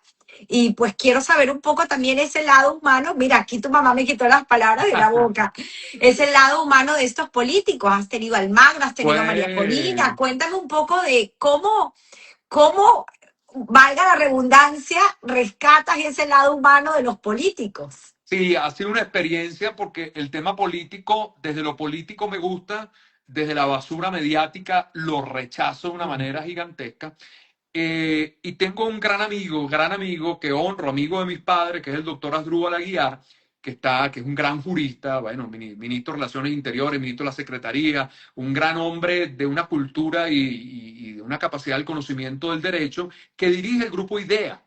El grupo IDEA es donde se reúnen los grandes demócratas de Latinoamérica y España y hacen, bueno, sus congresos 1 o 2 veces al año. Yo siempre entrevisto, van a ver pronto el programa con Asdrúbal Aguiar, que hay que escucharlo completo porque él es una cátedra, hay que quedarse callado y dejar que él hable. y me convoca el año pasado y me dice, viene la cumbre del Grupo IDEA en Miami. Y es una cumbre donde se va a tocar el tema del fin de la dictadura. Mire qué curioso esto. Eso fue en noviembre 2025, donde indudablemente esa cumbre, bueno, se visualizó o se sabía lo que iba a pasar en Venezuela. Y me dice, yo quiero que la cubras tú, la cumbre. Claro, yo al comienzo tengo un poco de resistencia porque indudablemente yo tengo a mi mamá en Venezuela, tengo a mi hija en Venezuela, y si los acontecimientos de Venezuela no pasaban como ellos dijeron, yo me estaba como quien dice comprando el exilio. El exilio porque ahí iban a tocar el tema de Venezuela. Pero bueno, no sé, mi mamá también tiene que jugártela, mi productora tiene que jugártela. Y bueno, yo me la juego, pues voy a Miami, cubro la cumbre, digo yo. Y fue una experiencia extraordinaria porque pude tener frente a frente a estos grandes expresidentes demócratas, que era una exquisitez porque desde el expresidente Maguad en Ecuador, a quien se le debe dos acontecimientos y donde la historia ha sido profundamente injusta con él, el que se le debe la dolarización del Ecuador, que es lo que ha salvado este país. Nosotros no tenemos moneda hace muchos años, tenemos dólares y sigue siendo una economía estable por los dólares, y además fue el que firmó la paz con el Perú. Encontré conversaciones extraordinarias.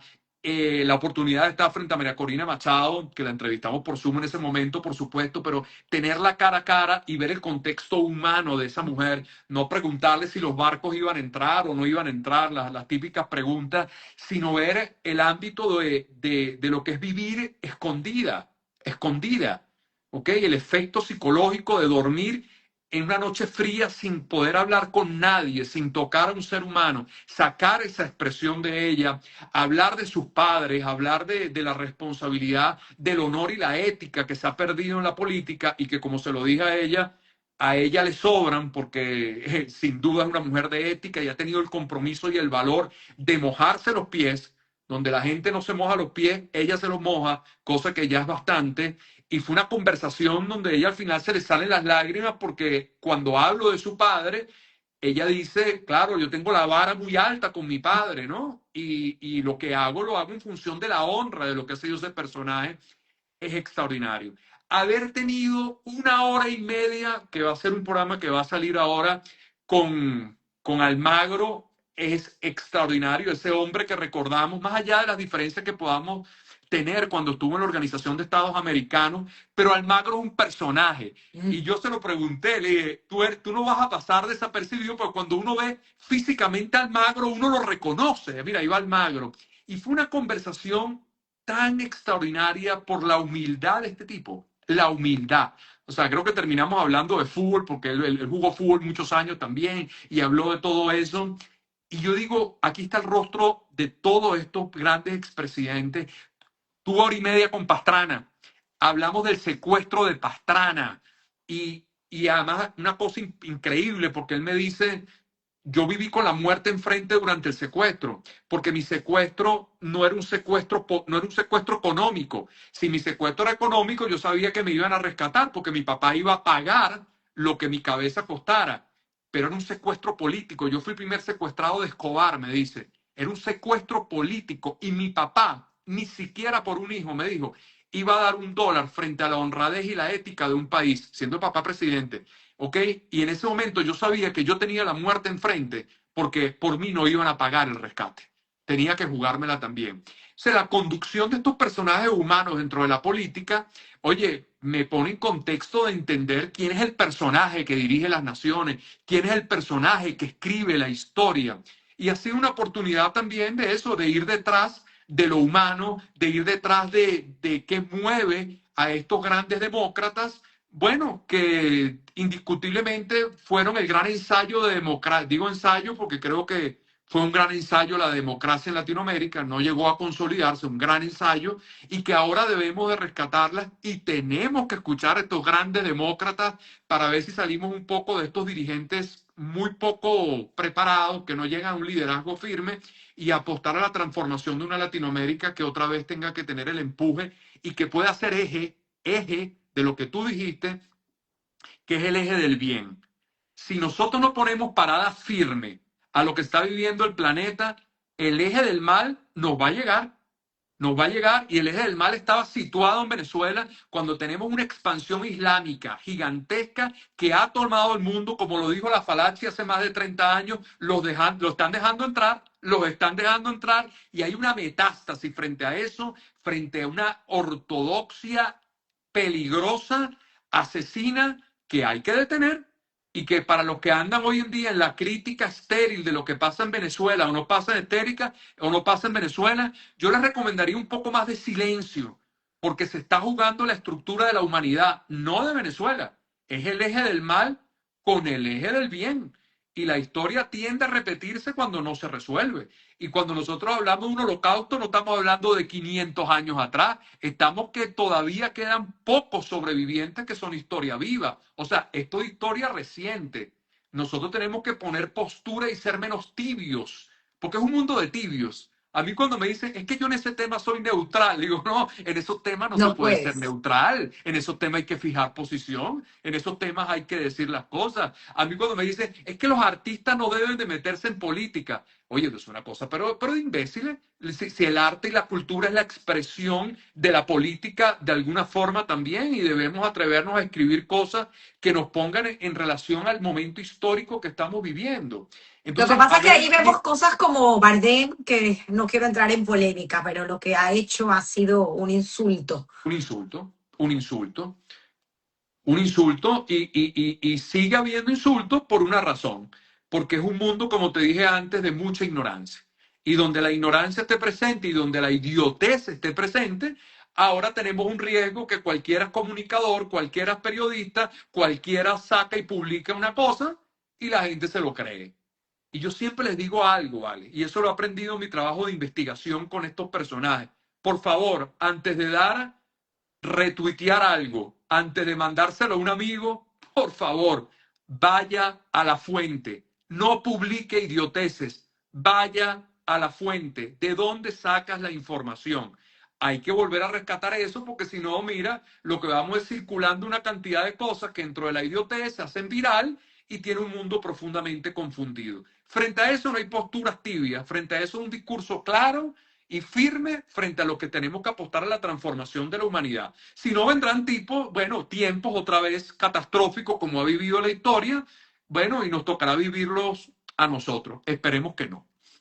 ¿Tienes a Milei en la mira? Ese sería un Sí, programa que me encantaría tengo ver a Milei en contigo. la mira, tengo a Bukele en la mira Uy. y tengo a una mujer que me tiene pero fascinado, que es la Cayetana, esa gran congresista española que cada vez que habla tú dices, qué maravilla, ¿vale? Qué maravilla porque representa una mujer que ya no habla de estas cosas hoy en día de banderas ni nada de eso, sino de la mujer con liderazgo, con firmeza, con discurso y con inteligencia. Dios mediante, ojalá, yo estoy seguro que este año lo voy a conseguir. Maravilloso. Y háblame un poco de tu presidente, porque también he visto que han hecho una labor increíble. Ella me encanta. Además, me parece una mujer bellísima. Increíble, y además fíjate qué curioso porque lo que te comenté de este amigo mío que hace cirugía de columna, ella acaba hace 2 semanas, hace 3 semanas escasamente, oye, hizo una jornada con este médico venezolano y con Spine Hope de Houston para operar gente con niñitos con escoliosis. Hizo un trabajo bellísimo de responsabilidad social porque son cirugías muy costosas y que solamente se pueden patrocinar o a través del Estado, y ella tuvo una campaña bellísima, bonito, con este médico venezolano que es el que me hace escoliosis acá. Yo creo que estamos viviendo frente a un cambio paradigmático de liderazgo. Creo que el presidente Noboa, independientemente de que a la gente le guste si tiene buen verbo o no tiene buen verbo, creo que ha tenido el coraje y la disciplina de enfrentarse a un cáncer que es el narcotráfico, que es un cáncer metastásico y que además está unido con todo este eje del mal. Esto no es teoría conspirativa, esto viene de un solo lado y ahí se cruzan desde los movimientos antisemitas, desde el Islam, desde el narcotráfico, desde el progresismo, desde la izquierda esta chiflada que poco tiene de izquierda y que está buscando conducir y tomarse y secuestrar una parte del mundo. No es teoría conspirativa, eso existe y bueno, empieza a aparecer una Latinoamérica que por lo menos está diciendo párate. Nos guste Trump o no nos guste Trump, creo que un personaje de eso tenía que ser el único que pusiera y dijera basta.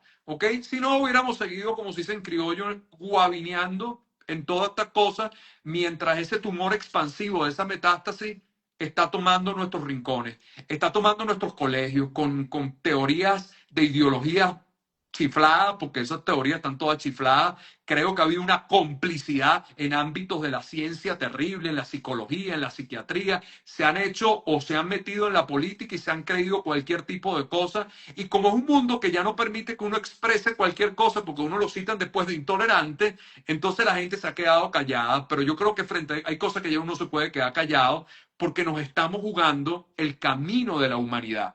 Cuando nosotros hablamos de la inteligencia artificial, que la gente, ay, la inteligencia artificial, qué drama, qué podrá pasar. Es que ese no es el problema, la inteligencia artificial, el problema es la inteligencia humana. ¿Qué va a pasar con la inteligencia humana? Es ahí donde tenemos que apostar y es ahí donde tenemos que trabajar. Hay que volver a lo humano y hay que tomar postura frente a las locuras que estamos viviendo. Ya no se puede hacer más tibio, porque cuando somos tibios, perdemos el rostro de la historia y el rastro de la historia. No se sabía lo que pasaba en la Alemania nazi, no se sabía. O eso apareció de la noche a la mañana. O cuando llega Eisenhower a los campos de concentración, que es lo primero que llama a los vecinos, vengan acá para que ustedes vean lo que pasaba en sus narices. No se sabía lo que iba a pasar en Europa, no se sabía que la expansión del movimiento nazi era tomar el mundo entero. Claro que se sabía. Se hicieron la vista gorda, se hicieron los idiotas, negociaron, traficaron con ellos, se quedaron callados, hasta que llegó un momento donde, bueno, nada, listo, la expansión llegó. Nos estamos jugando a eso. Y por eso la vida no se puede hacer el loco y creo que es un movimiento necesario de decir, basta, basta con las locuras. Ahí me permites hacerte una pregunta que me he hecho yo estas últimas semanas acerca del tema de la diplomacia. Eh, ¿es humanamente correcto hoy en día ser diplomático? Pero ¿qué es diplomático? Es que nosotros hace muchos años perdimos la diplomacia. La diplomacia es el arte de la negociación política, pero es que esto no es diplomacia, esto es la hipocresía frente a muchas cosas. Uno no puede ser diplomático frente a donde se vulneran los verdaderos derechos humanos. Uno puede ser diplomático frente a donde hay secuestrados y presos políticos. Uno puede ser diplomático frente a eso. Eso es absurdo. La diplomacia, qué bueno que me hace esa pregunta, porque se la hice al exsecretario Almagro y le dije, ¿y estos organismos qué es lo que pasa? Un ¿Funcionan? Gutiérrez. ¿Sirven? Lo vemos Eh, todos los días con un Gutiérrez que Nada, nada. Se han convertido en organismos estériles de grandes negocios porque por cada necesidad se crea una institución y por cada institución se crea un negocio y bueno, y otros asalariados más. Nada, eso se acabó hace mucho tiempo. Hay que refundar las organizaciones que nacieron con un espíritu extraordinario porque la Organización de Naciones Unidas nace producto de la desgracia de la Segunda Guerra Mundial, pero se convierte también y están instaurados por órdenes políticos. Cuando tú ves, oye, el Comité de Seguridad de la ONU y ves países que tú dices, bueno, pero ¿cómo estos van a estar ahí? Tú dices, pero ¿en nombre de qué? ¿De la diplomacia? No, la diplomacia se ha convertido en el arte de la hipocresía para tolerar lo intolerable y que en nombre de eso se tapiza el derecho. Entonces, fíjate, entonces los derechos humanos de los criminales, los derechos humanos de los otros, digo yo, eso no tienen, bueno, porque la publicidad es muy grande. La publicidad es muy grande, entonces hay demasiada publicidad sobre víctimas que no son víctimas. Entonces, claro, estamos en un mundo que hay que refundarlo. La diplomacia tiene que revisarse y tiene que volver a la diplomacia de carrera. Ya no hay diplomacia de carrera. ¿Quiénes ocupan no. los cargos de las cancillerías? Los amigos, eso se acabó, de esa gente que llevaba 30, 40 años. Bueno, ciertos países todavía los embajadores son de carrera, pero en el caso de nuestros países, bueno, en el nuestro no hablemos, ¿no? Porque esa cancillería, ¿de quién la manejó? La manejó quien está preso ahorita en Nueva York. Ese fue el gran canciller de nosotros. Esa diplomacia tiene que revisarse, sin duda. Te voy a hacer una petición y lo dejo en público para que Ajá. quede registrado. Te hablé de Shani Nadán, me dijiste que no la conocías, tienes que buscarla y la tienes que entrevistar. Para mí es una de las mejores actrices de Ecuador, es israelí, bueno, el nombre lo tiene, Shani Sí, Nadán, Chani. ecuatoriana, y es la que hizo de En Manuelita Bolívar. en Bolívar. Sí. Mira, aquí te la pongo, te la busqué para que la veas. Qué Mira qué maravilla. mujer tan espectacular. Además, una mujer, bueno, sí, preciosa, ¿no? Y déjame decirte que ahorita hay un proyecto que ojalá se pueda realizar con un gran empresario venezolano ecuatoriano, no, venezolano ítalo-venezolano, pasa que él lleva en Ecuador aquí mucho tiempo, que se trajo a un gran personaje que es Alejandro Blanco Uribe, que fue presidente de Sonográfica muchos años y un gran promotor de la cultura, se lo trajo a trabajar en la fundación aquí en el Ecuador. Y el proyecto es hacer una serie de Manuelita Sáenz, Ah, que imagínate, déjame decirte que es una mujer que cuando la estudias a profundidad, cuidado, cuidado, esa es la libertadora, ¿no? De un es la coraje, de libertadora. una valentía, que vale la pena rescatar, ¿no? Y qué bueno que toques ese tema, porque también tenemos el deber de rescatar al Total. Bolívar, no a este Bolívar disfrazado que hasta el fenotipo se lo cambiaron. Al verdadero Bolívar hay que rescatar, el de la historia de la independencia. Hay que volver otra vez al principio de la historia, pero una historia contada desde la historia, no desde este panfleto que nos han dicho. Y ahí está Manuelita Sáenz, que es una mujer que hay que estudiarla porque sin duda fue la libertadora. Bueno, capaz la toman como protagonista de esta Capaz, serie. capaz, capaz, sí. Menos mal que me lo dijiste. Me encanta, Jonathan. De verdad que platicar contigo es un bálsamo para el alma. Me Amén. No, encanta, me gracias. hiciste recordar esos momentos de pandemia donde pues uno entraba en tus programas. En ese momento creo que fuiste prácticamente pionero en lo que era hacer estos live en Instagram y uno no se perdía un programa tuyo porque además de interesante traías aquellos personajes que nos hacían lo que tú dices, reflexionar sobre quién soy. Volvemos a Así tu es, pregunta así es. inicial, ¿no? Y entender un poco lo que estamos intentando hacer todos los días, de saber de dónde venimos para saber a dónde vamos. Ajá. Ahí detente ahí para ir, para hacer un cierre bonito. La honra, que es un verbo mal comprendido, porque quizás la honra siempre la identificamos con amar. No, honrar tiene que ver con otras cosas. Y fíjate que te cierro con esto porque es parte de nuestra cultura como mandamiento, como mandamiento. Yo he sido reiterativo con esto, no por religioso, sino por estudio del ámbito del sistema humano.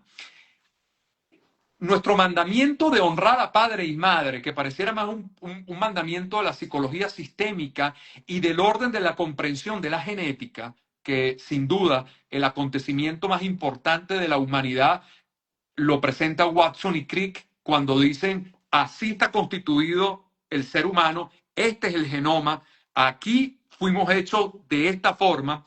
Y ahí el discurso de Clinton, que fue extraordinario cuando se presenta el proyecto Genoma con Watson y Crick en la Casa Blanca, que Clinton dice algo maravilloso, porque Clinton dice que sepamos como Dios hizo al hombre, no significa que seamos Dios. Eso fue una frase, pero muy bella de Clinton, ¿no? Pero cuando hablamos del sistema de la honra, fíjate que es el único mandamiento que nos explica para qué sirve. Los otros mandamientos no dicen para qué. Y yo creo que esas tablas de Moisés, más allá del orden religioso, te lo digo como jurista, es el primer orden jurídico de la humanidad. Es la primera constitución de la humanidad. Y cuando se llega a ese mandamiento de honrarás a padre y madre, es el único que te da una explicación para qué sirve.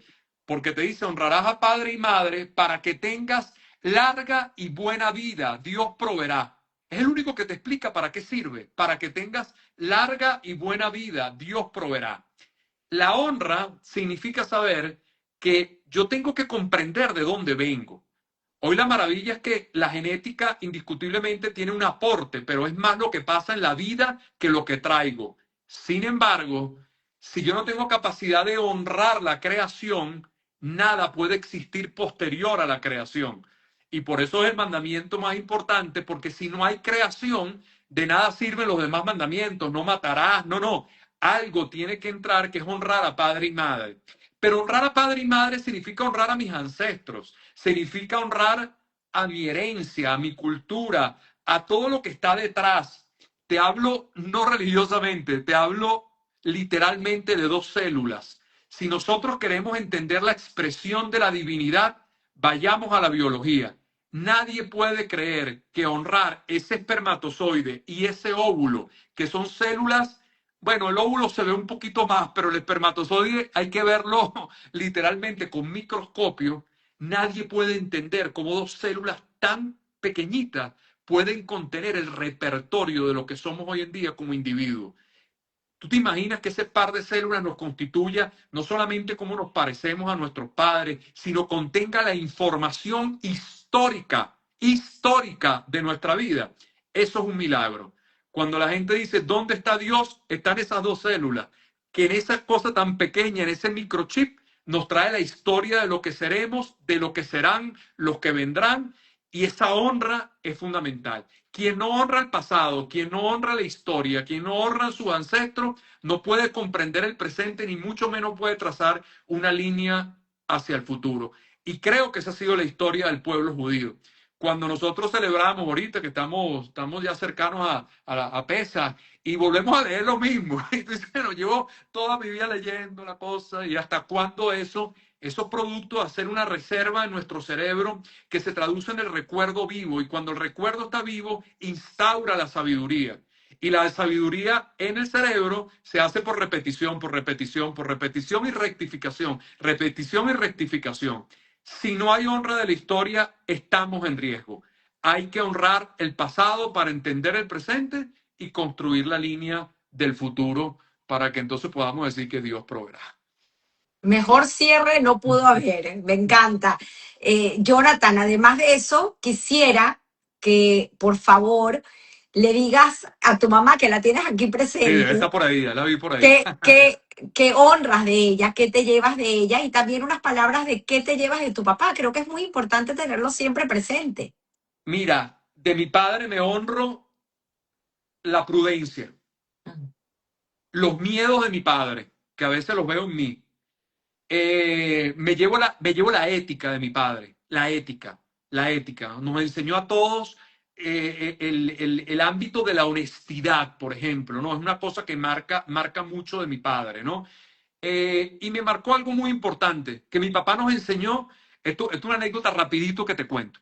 Cuando mi papá murió, quien lleva a Nelson Bocaranda a Venevisión es mi papá. Nelson era muy joven. Y Nelson Bocaranda es muy chistoso. Nelson siempre tiene un chiste, siempre tiene algún chiste que contar. Y cuando estábamos en el entierro de mi papá, estábamos todos los hermanos. Y como mi papá se casó 5 veces, Nelson dijo un chiste. Le digo, a Valeriano le faltó un hijo musulmán porque tuvo hijos de todas las religiones. Y nosotros no habíamos caído en cuenta. Y yo tengo hermanos católicos, hermanos protestantes, luteranos, ateos y judíos. Y mi papá siempre nos convocó a una mesa donde todos podíamos sentarnos y convivir en paz, a pesar de las diferencias de la expresión religiosa de cada uno. Yo honro la posibilidad de integrar y de negociar de mi padre, que la tengo yo. De mi mamá honro el empuje frente a la vida, porque mi mamá, si algo le sobra, es coraje.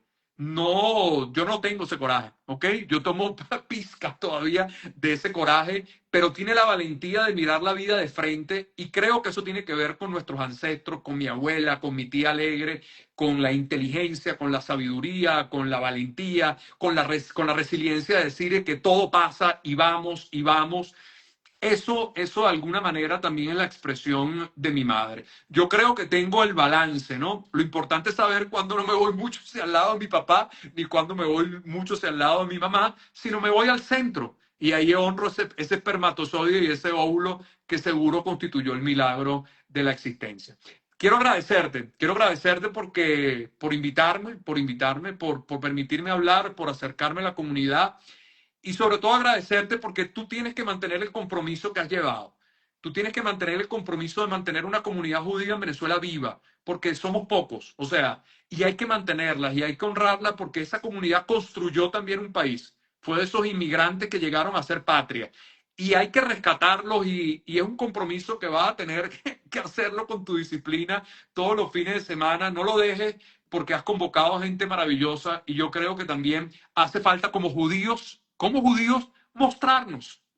Creo que la única crítica que le haría a nuestro pueblo y al Estado de Israel, que hemos tenido una sola falla, y siempre la he dicho, somos muy mal comunicadores. No es posible que Israel se recuerde por guerras y no se recuerde por la potencia científica de salud tecnológica. Eso hay que expresarlo. Hay que expresar los grandes talentos del mundo. Hay que recordar a una Einstein. Hay que recordar a las grandes voces de transformación que han sido judías para ver si frenamos un poco esta cuota antisemita de terror que solamente se puede llevar con buen ejemplo, con honestidad, con ética, compromiso, como lo ha tenido el pueblo judío. Así que nos toca. Me encanta. Tengo una persona que quiero invitar al programa. Ella me sigue. Se llama Blanca de Lima. Es historiadora y es una mujer que se ha dedicado a estudiar la historia de los migrantes judíos en Venezuela. De hecho, tenemos Simón Bolívar con su gran amigo, la familia Ricardo, Claro. que es eso que tú dices, pues hay que mencionarlo, hay que decirlo y no cansarnos, porque a veces suena como que queremos echárnoslas, ¿no? De decir, bueno, mira este judío y mira lo que hizo. No, es parte un poco del pueblo.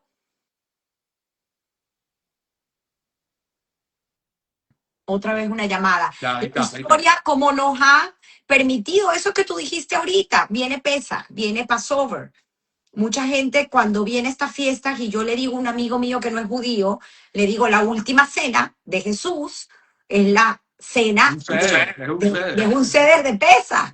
Y la gente se queda como así, pero es la realidad. Y el hecho de que un niño judío desde muy pequeño ya sabe de dónde venimos, porque es la pregunta donde cuenta la historia cómo fuimos expulsados de Egipto. Y un niño de 7 años ya te lo puede contar. Es Qué maravilla. maravilloso. Y frente a esa historia histórica, hay una reflexión de nuestros pueblos actuales. El pueblo judío de salir del desierto a la tierra prometida es muy cerca. No necesitaban tantos años para llegar, ¿no? Parece, oye, pero se quedaron idiotas dando vueltas en el mismo lugar. Pues, ¿cómo pueden necesitar tantos años? A veces se llega a la vida a donde queremos llegar cuando estamos listos. Solamente necesitó pasar una generación completa para poder entender que estábamos listos. Muchas veces pasa en nuestra historia, en nuestros países. A veces tienen que pasar muchos años porque quizás no estemos listos. Y por eso hay que tener paciencia y darle proceso. Y ese es el mensaje de Pesa también, ¿no? Entender que a veces nos quedamos en el desierto porque no estamos preparados ni evolucionados para llegar a Tierra Santa o para llegar a Tierra Prometida. Hay que tener paciencia y proceso y trabajar mucho. Amén. Y el otro mensaje con el que me quedo es con el grandioso de tu padre de vivir en armonía. Creo que también Así es, eso hay es que algo negociar. muy necesario hoy en día y sabemos que debe ser así. Quiero Hay que leerte negociar. algunos de los comentarios de la gente que ha estado aquí el Bello. día de hoy, porque mira, tengo aquí a Miriam Sofía Novoa, Novo Capaz de la Novoa. presidencia. Es lo que pensé, pero dices no, Novo. Muchos años sin escuchar los aciertos de Jonathan. Gracias, gracias siempre. Amén. Me Amén. encanta. Por aquí, bueno, tu madre ha estado todo el tiempo Dando eh, corazoncito. aquí en el programa hablando de ti. Rosana, como ya la mencionaste, quien te Bello. conoce desde chiquitos, ¿no? Ah, la Creo que mamá, no. imagínate lo que fue su abuela y mi abuela ahí en nuestro parque Anauco, donde nos criamos todos en San Bernardino. Qué bonito. Aquí Alejandro Campos dice, abrazo a mi querido. Gran músico venezolano, gran músico de grandes artistas, compositor y arreglista, ¿vale? Un súper músico. Abrazo a mi querido Juan Diego aquí. Y por aquí tengo más gente. Bueno, nuestro director Benjamín Schomstein, que siempre se conecta, te manda un Gracias, abrazo. Benjamín. Tengo Sara Leiter Gosenput. Excelente mensaje. Me encanta, Amén. Jonathan. Y bueno, Amén. aquí tengo más arriba, déjame irme más aquí. Tengo a, bueno, Ivonne, cuando dice no quería, no lo dijo, pero quería ser médico también y sigue siendo médico frustrado. Sigo, sigo. Mis amigos médicos me dicen, bueno, cuando me reúno con todos mis amigos en Miami médicos ahí, con Ariel, con Joel Kernutz, con todos, pero si tú eres más médico que nosotros. Sí, esa es parte de la curiosidad. Mira, gracias por traerme a tu espacio, que ¿Cómo, Dios cómo podemos permita vernos encontrar, pronto. cómo podemos encontrar tu programa? Sé que ya lo dijiste, pero si quieres repite las coordenadas. Nada, También por Instagram. Juan Diego Umpierres en todos lados. Juan Diego Umpierres, el Umpierres ese sí es con H. Con H. En España no, pero el de Venezuela sí es con H. Juan Diego Umpierres, hay programas extraordinarios, van a ver la entrevista a María Corina, de Almagro, todos estos programas de cirugía, la entrevista de Pastrana, y todos los lunes hay un programa nuevo que vamos a estar lanzando, así que están todos invitados. Excelente. Bueno, feliz domingo a todos. Muchísimas gracias. Así, Abrazo mira, apretado. apretado, mi Tamara, te quiero mucho, mi amor, qué lindo Y, verte bien y sigue en tu misión, y ¿oíste? como siempre digo, todos tenemos una historia que contar. Amén, Baruch Hashem, pues un abrazo grande a todos, ¿ok? Amén. Amén. Bye bye.